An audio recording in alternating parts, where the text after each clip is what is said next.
Alright guys, today we have another Destiny Rising video, and about an hour ago they posted on Twitter that there's only 3 days left until, well, the game comes out. And of course, pre-downloads will be open for all servers on the 27th, which is the day before the game actually drops. And what's interesting about this tweet is that tomorrow, on the 26th, as of recording of this video, there's going to be a developer preview that they're going to be dropping tomorrow, and apparently they're going to be talking about, it says here, we'll go over many optimizations we made based on your valuable feedback. And of course you can pre-register now. This is really interesting because this is NetEase that we're talking about. They do have a tendency to listen to their players. However, listening and actually following suit are two different things. So we'll see how they handle this game, right? And so one of the things that I ended up doing with research of this game is I came across this Reddit thread talking about the closed alpha and giving their review, but it was really interesting to see because they pretty much gave their opinions on the entirety of the game, from monetization, from story, PvP, endgame, and just the gacha system itself, and a lot of other things that the game was able to provide based on the beta. And one of the main things that people don't really like about this game is the inconsistency of the story and the lore, because obviously Destiny 1 and 2 are a very heavy, lore heavy type games, right?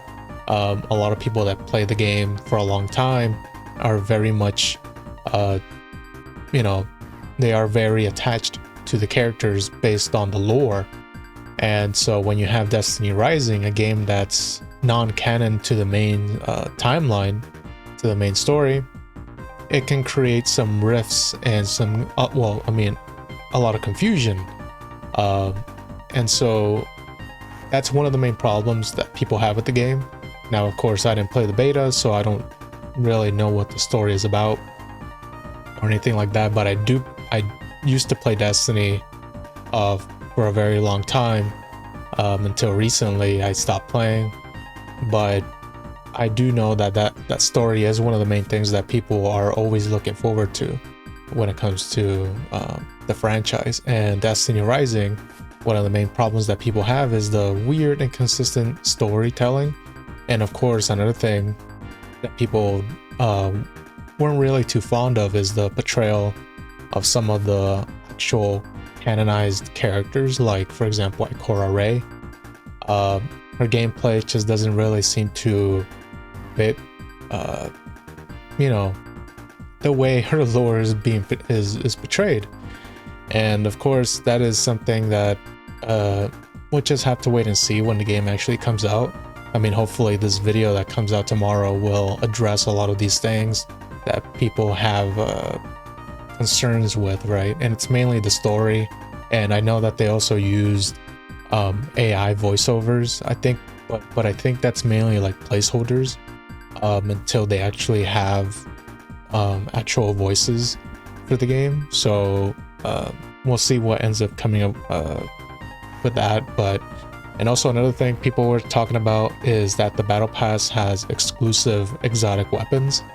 Now the one thing I wasn't able to find is because I know there is no weapon gacha, there's only characters. You can only summon for characters, and you can't there's no weapons to summon for.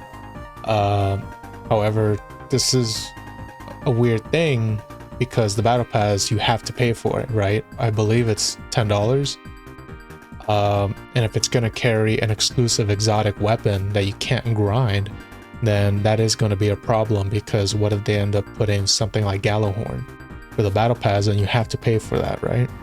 People shouldn't have to pay money for a game that rewards you for grinding, right? And then all of a sudden you have a battle pass where you have to buy it if you want the exotic weapon. I think that's just ridiculous. So hopefully with this launch developer preview that they're dropping tomorrow. They'll go over a lot of stuff. Of course, there's a lot of just because remember, this game is a mobile game, right? Mobile game only, so it's not gonna have the craziest specs or anything like that. I will be playing it on a emulator, and I'm pretty sure most people who are playing this game are gonna also be playing it on an emulator, just because it's kind of weird to be playing a first-person shooter slash third-person shooter, looter shooter with abilities and all that on their phone. It seems like a lot, just too much for the phone, for your phone to handle. And we'll see what kind of optimizations they do. For me personally, I just want to see them actually drop a lot of endgame for people to come back to the game and actually grind, right? Because that's the whole point of Destiny in general. Not so much because it's a gacha game, but just because it's a looter shooter at its core. And so yeah, I mean, we'll see what ends up happening. Once they do drop the video, I will make a video myself going over what it is that they talked about and a lot of the things that they addressed. I hope that they do end up fixing a lot of the stuff that people had concerns about in the closed, closed alpha.